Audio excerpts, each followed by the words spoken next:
So today I am trying to fix a design that I have. So I've been making these leather journal covers that open up with a nice latch here. And then you take a composition notebook and it should be able to slide right in.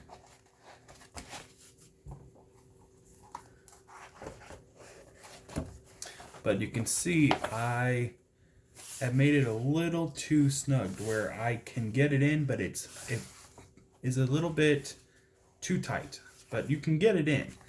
So to make it easier, I'm going to make a new template out of cardboard to make this just slightly bigger. So right now, this is right at 10 and a fourth inches. So what I'm going to do is I'm going to make one that is 10 and a half inches, just to give it a little bit of extra wiggle room to make these better. Also, just to be safe, I'm going to add a fourth of an inch on the long sides. So right now this is at 16 inches, so I'm going to make it 16 and a fourth inches. And that extra fourth of an inch all the way around should give us enough wiggle room to make the books go in a little bit easier for people. These are still functional, just not as handy as possible. And yes, they will stretch as they're used, so they'll be more and more easy, but just for easiness sakes, going. So now this is just what I use for stencils. You can see I traced out a composition notebook there and then added the extra size that I need, which I added an extra fourth of an inch on all sides. I think I'm going to go to an extra half inch on all sides to make it a little better. So first step that I'm going to do is I have a cardboard box. This one is a lovely Amazon box. It's nice and big. So what I'm going to do is I'm just going to cut this nice large side off the box. So all that you need is a box cutter. Always cut away from yourself. And I am going to just cut this off.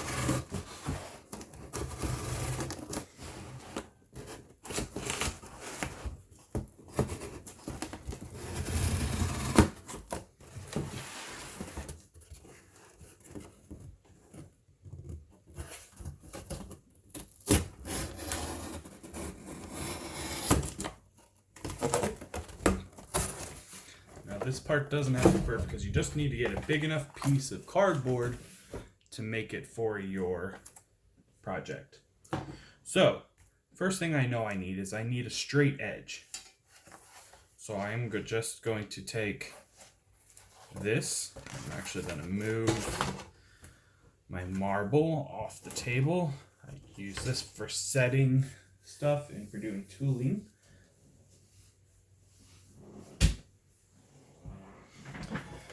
And I have two different cutting surfaces. I have this just cutting board, which is good, and then I also have this self-healing mat.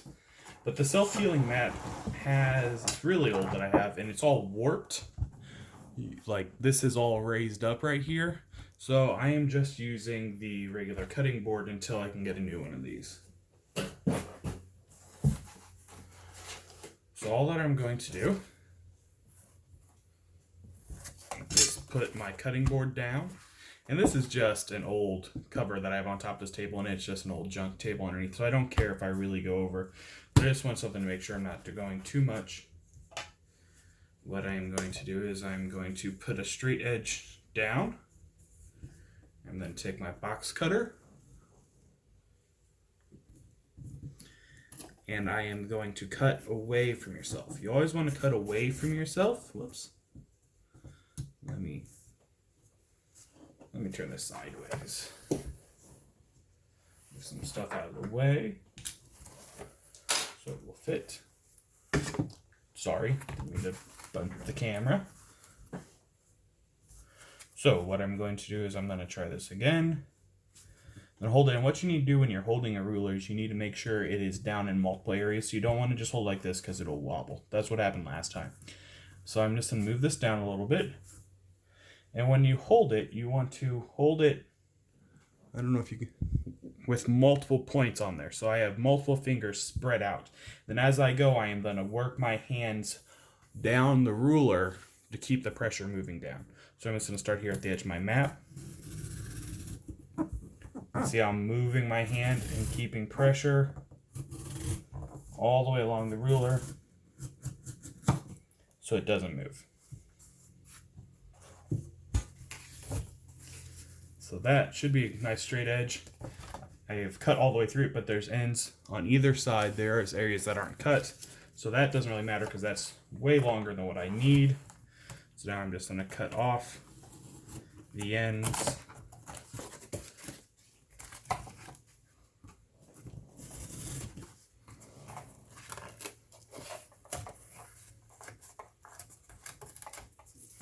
And you always want to start with a fresh blade. I like these utility knives to where if the blade starts getting dull, you can just take it, switch the blade around,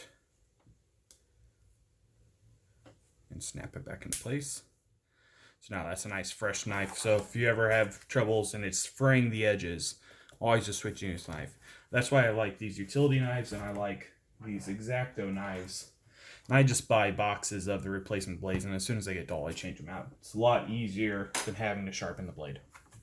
So now that I have this nice straight edge, I need to take a square, and I need to make a nice squared off edge. That's 90 degrees.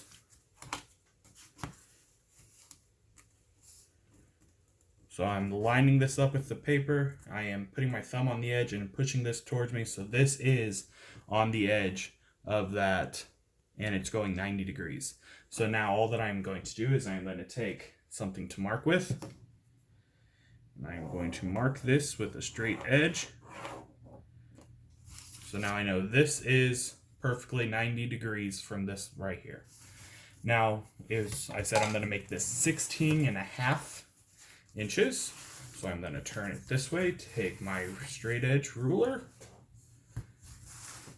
I am lining this up with the edge. Now, always when you're lining up rulers, you want to make sure you're looking down from it. So I don't know if you can see this if it's in frame, but you need to make sure you can look down and see that this edge is right on this line. So it's always good to be standing or stand up when you do stuff. So I'm going to line it up, stand up, make sure it is perfectly lined up. It is. Now I'm going to come down to this side and make a mark at 16.25. So down here, I made my mark at 16.25. All right. So I have that marked. I'm going to take my square again. Then do the same thing. Take it. Line it up, use my fingers up against the cardboard and push up against it to make sure it's perfect. And then make your mark. So now this is exactly the 16.25 that I want from this point all the way to this point. Now the next thing I need to measure is to make sure on this line that we have, and I forgot the measurement already. Let me just check it again. Yeah, 10.5. So we went 10.5 inches.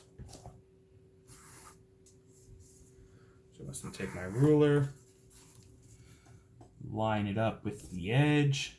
Make sure you're looking at it from high up so you get it perfect. So 10.5 is right here.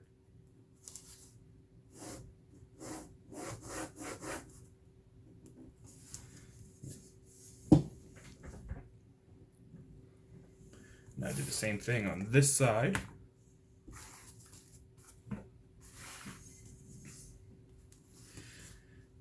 And whenever you're turning this way, you just put the 10.5 on the edge rather than the 1 like I did on the other side. Makes your life a whole lot easier. And then just make your mark at the end and finish that line going down so you have a nice straight line. Alright. Now, since we have these and they're both measured, we both know they're square, all that we're going to do is we are going to connect this dot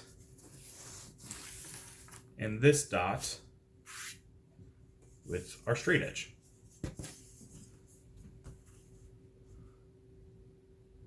So I'm lining them up.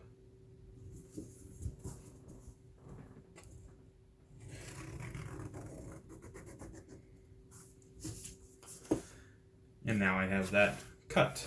All right. Now I have it drawn out, ready to cut. All right. So now all that I'm going to do is I am going to take my straight edge, clear some of this stuff out of the way, place it down, and I want to again look at it from above, line it up just right, so that's right, hold it, make sure you have a nice spread weight distribution. My thumb's here, my fingers are here, so it's nice and spread. This thing is not going to move. And then cut, and always cut away from your body. Got a little off track, doesn't matter, because the ruler's keeping me from going off track in the wrong direction. If it goes off track inward, that's bad. If it goes off track outward, it's okay. You can see right here, this is the little fluff that I miscut, but all that doesn't matter. Make sure it's lined up. You can see there's a little bit that I miscut from going out. And I'm just shaving off little bits that matter. And again, the stencil doesn't have to be perfect, because when we go to actually make the journals, we'll use this, we'll cut out the leather, and then we will trim off any unevenness with the leather, burnish the edges, sand the edges, so all that won't matter, and doesn't matter if it's not perfect. Alright, this side. I know there's better materials for making out of stencils, but since I ship things and buy things a lot, I have an abundance of cardboard. And since I'm a teacher, working on a teacher salary, and I do this mainly as a hobby to make a little extra money, I just do use what I got. So, just lining this up, checking it from above. Start here.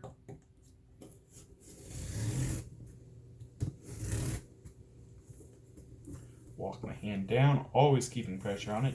Never want to let go completely. That's why I'm holding it with the knife hand, moving my hand down, finishing my cut. So now, this is cut to the size that I want. Now here's the next thing that we need to do. I do not want squared edges. I want a nice rounded edge. So what I'm going to do is I'm going to look for my handy dandy quarter, which I seem to have misplaced. I can't find my quarter, but I have a bobbin case. We'll just use that. It'll be nice and easy. What I'm going to do is I'm just going to put it down. I'm going to hold, and I am going to draw. And that gives me a nice rounded edge. Do this for all four sides.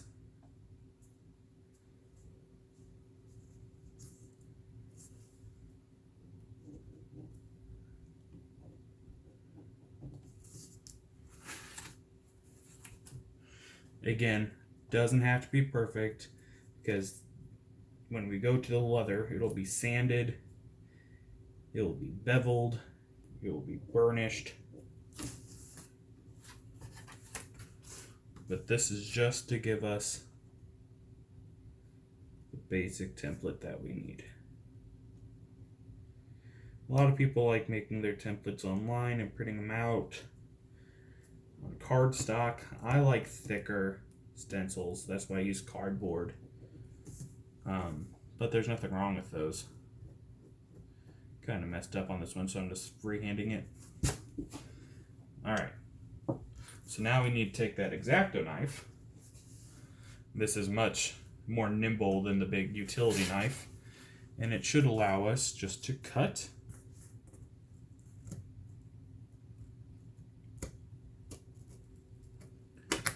along this line.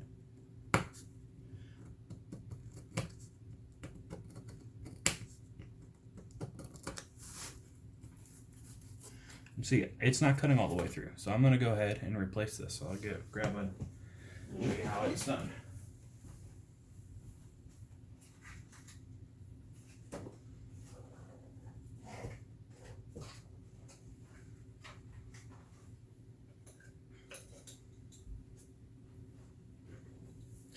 So I have an old cup which I put all of my blades in that are used and old and dull.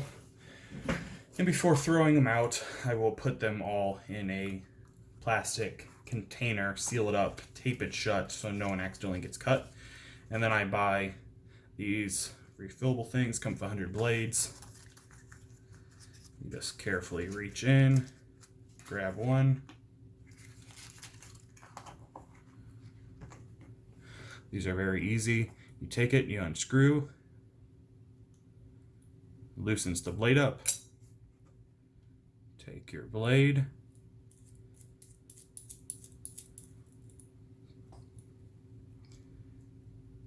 screw it tight. That's all it takes. And now this blade is really sharp. And so now you should see that I just take this and go around, and it's like cutting through nothing.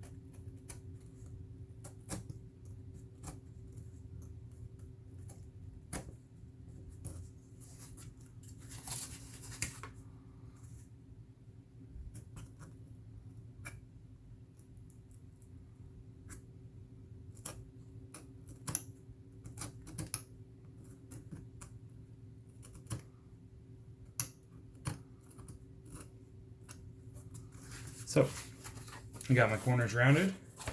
Next thing I need to do to mark on this template is where my holes go. See, I have it on here, punched in the middle of where the holes go for my rivets.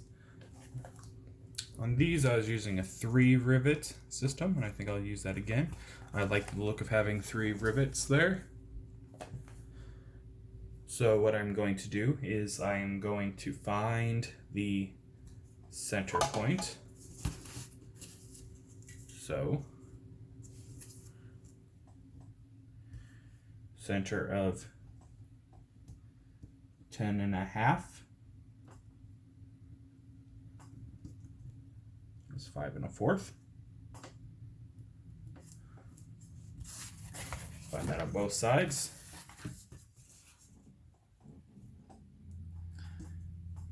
5 1/4. All right, so that's 5 1/4 and 5 1/4. So I'm going to draw a center line going all the way down.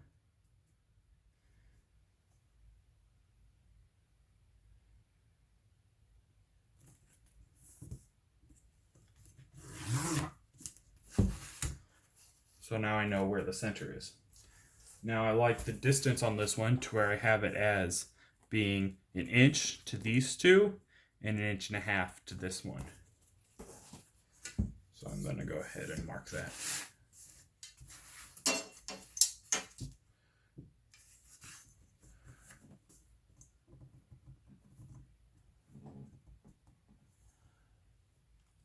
So an inch is right here, 1.5 inches is right here. Now on this right here, I want that to be square to the center line. So I'm just making sure.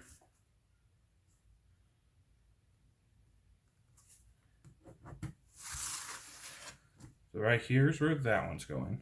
And then I want these to be, I forget what my measurement was. 1/2 inch in between them. I'm just going to go 1/4 of an inch on either side of that. So I'm putting it the center line at 1/4 of an inch. And then I'm just going to the 1.5 inch mark right there. This one right here. So now I got my points of where the holes are going to go in. Now to make that happen, I use my hole punch for leather just to punch holes right through it. So I line it up. I take my little hammer.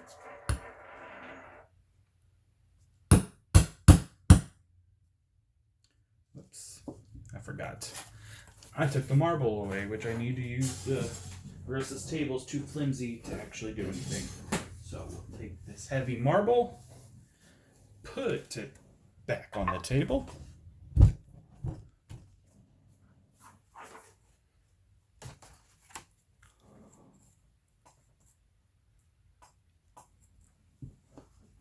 We'll try that again.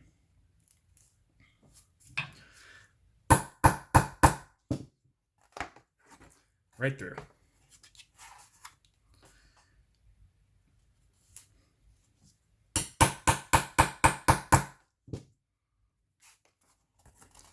Not quite through. Helps if I have the self-healing mat on here too. Put it back up.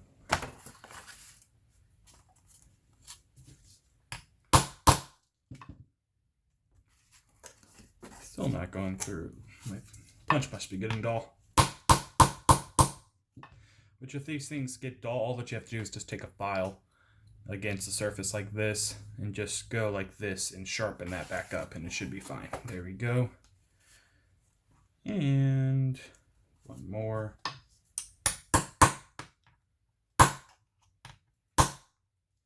Sorry that it shakes the table whenever I do that, guys.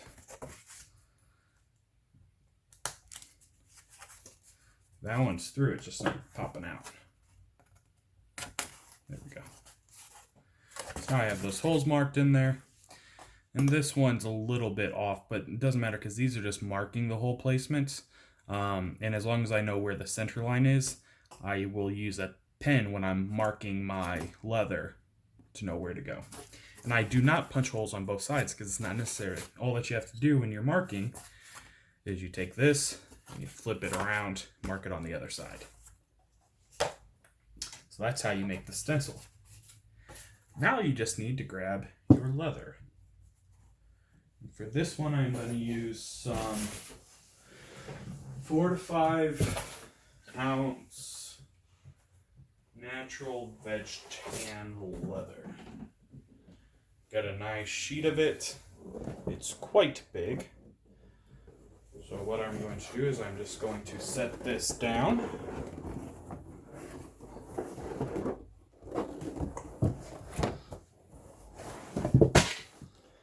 I am going to take my stencil.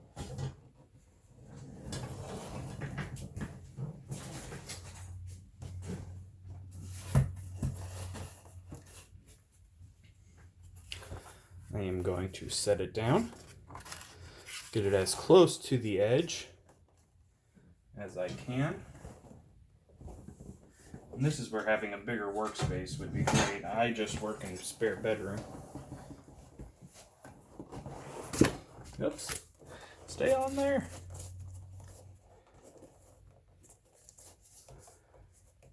Alright, there we go. Now I'm just going to mark. You always want to mark on the underside Never mark on top. Some people use scratch-alls. I can hardly see those for some reason. I don't know if I'm using them wrong. But I find a nice blue or black pen works really good. So now I'm just going to make these punch marks. Looking at the crosshairs, lining it up inside those holes. So now I have my marks there for that.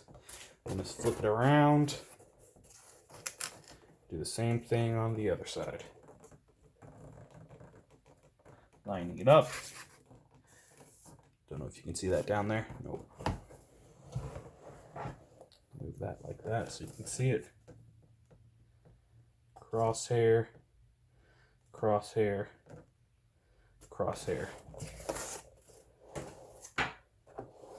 So now this is all cut. Now I'm not going to try and cut on that line with this much leather. This is like a half a side right now. So all that I'm going to do is I'm going to take the X-Acto knife, try and get it so you can see on the camera, start at the edge,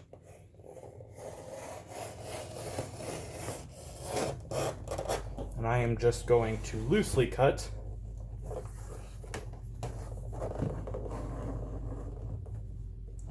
all the way around this. Some people worried about wasting a little bit of leather, but I find the quality that you get from being careful by cutting stuff out in small amounts makes up for the fact that I am wasting a little bit of leather while doing this.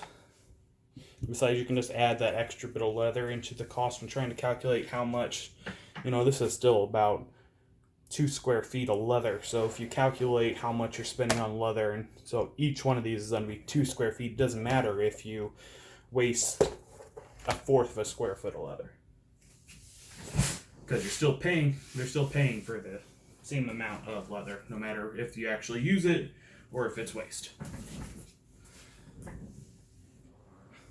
All right. So now we're going to go back to cutting this. Same way that we did with the... Oops, got this marble here again. Again, sorry for the shaking. It's really heavy marble. Alright. So now, got this nice 4 to 5 ounce, I believe, natural veg tan leather. Looks pretty nice, not too many blemishes, a little bit of dirt on there. You can take off with a eraser. So, get my metal straight edge. We're going to do the same thing again.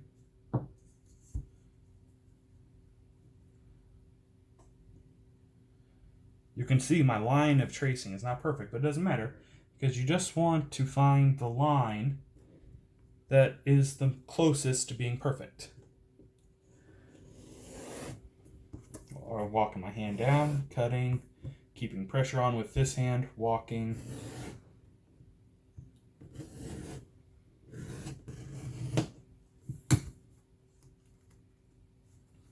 See, it didn't quite go through in some places. So I'm just I'm not pushing at all. When you're cutting, you don't want to be pushing down, because if you're pushing down, you're trying to force it. And when you try and force it, you're more likely to make a mistake. If you have to force it, change your blade. Usually a blade lasts for one job, max. And then you have to either flip it or replace it. Go to the wrong side.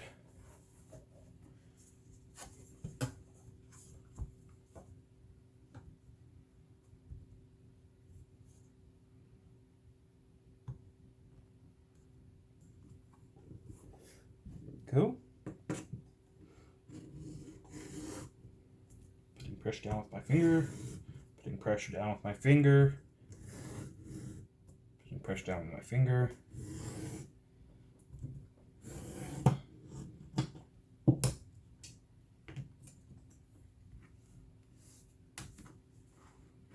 So the only thing that's connecting it is this area right here. when you have pieces like this, yes, it's scrap, but this can be used. All right, there's a lot of people who think, oh, just throw it away. This is good. You can get a nice bit of strap from that. You can get a nice knife holder still from this. If I was going to make a utility knife sheath, you could definitely wet mold this and make it work. So just because it's an offcut doesn't mean you can't save it. Only things I don't save are little tiny pieces like this. There's not much you can do with something like this. It's all messed up on the edge, jagged from being on the edge. So this is stuff that you throw away. Anything else, save it as much as possible. Especially when you get long cuts like this other one I took off. This is perfect for doing lace or anything. So make sure you're keeping all your leather. It's valuable stuff. All right. Now I am going to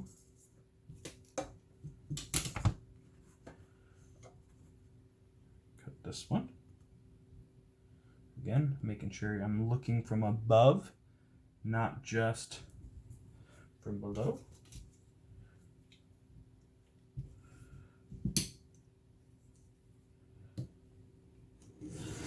You want to try and always keep your utility knife at a 90-degree angle when you're cutting so you don't have any weird angles. Most of that is fixable when you are sanding and stuff, but just make your life easier. Try and keep your blade 90 degrees.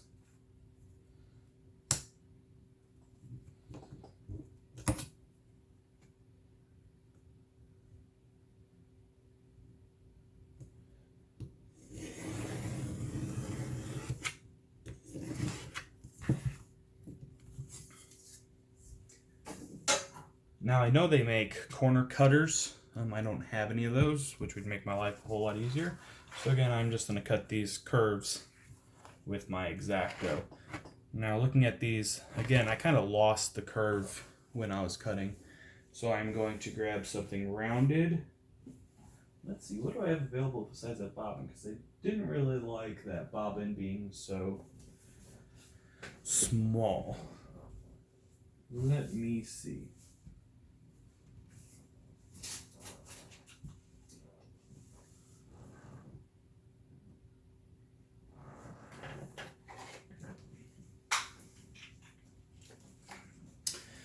We'll use this.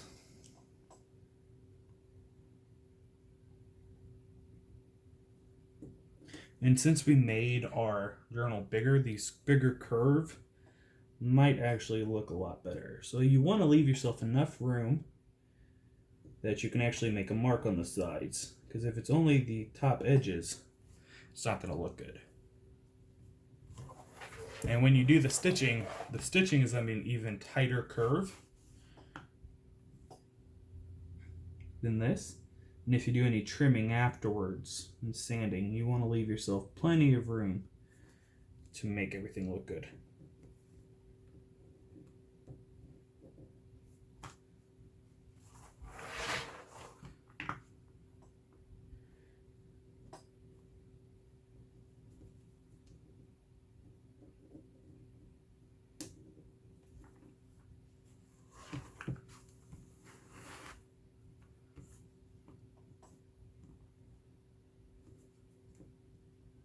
Now, if you're making a journal cover, for a journal that doesn't have rounded corners, you do not want to be putting rounded corners in there because you'll be trying to put something that's rectangular into a rounded corner and it won't fit. You'll have to clip your corners, which isn't that bad, but just makes your life easier if you know what you're building for. I am making these specifically for composition notebooks, which have rounded corners.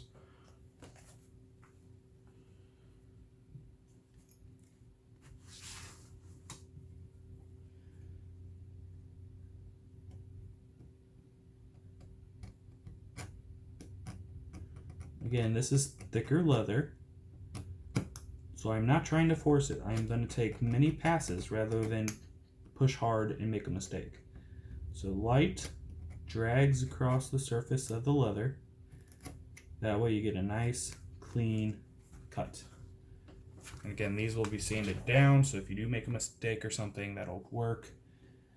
but just to be safe.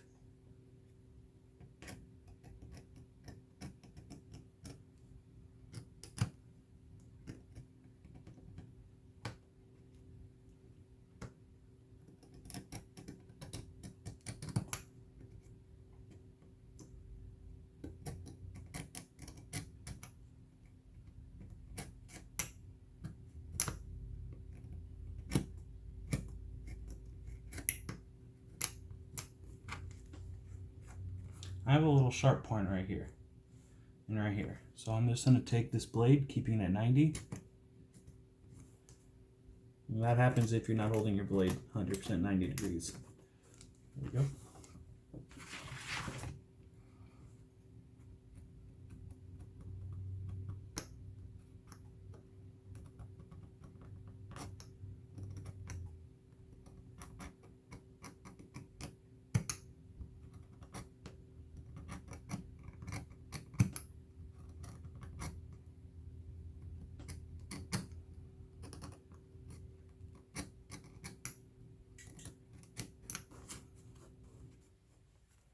Always check, see, I can still feel it right there and right there. So always just feel it. You can feel it better than you can see it a lot of times. And if you need to cut more off. Anywhere you feel a point, it's definitely not rounded. Where it's not rounded, it's not going to look good.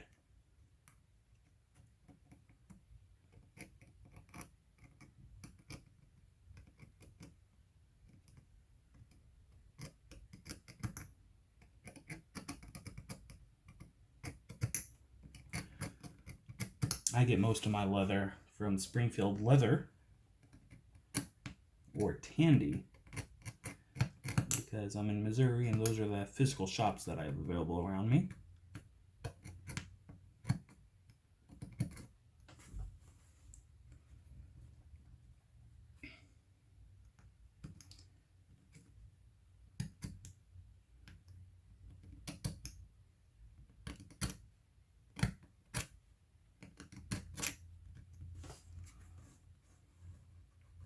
Again, right here and here. You can kind of see what I'm doing, where I'm just holding the blade 90 degrees and I'm just shaving it off. I'm not trying to be forceful, just shading off anything that's a little sharp. There we go. So now all my corners are marked. I'm going to go ahead and punch these holes. I already showed you how to do it, but I'm going to do it over on something that's not going to shake the table so badly this time. Go over to my heavy duty sewing machine table over here, which is made out of steel, which can definitely take the impact rather than the flimsy table that'll shake everything.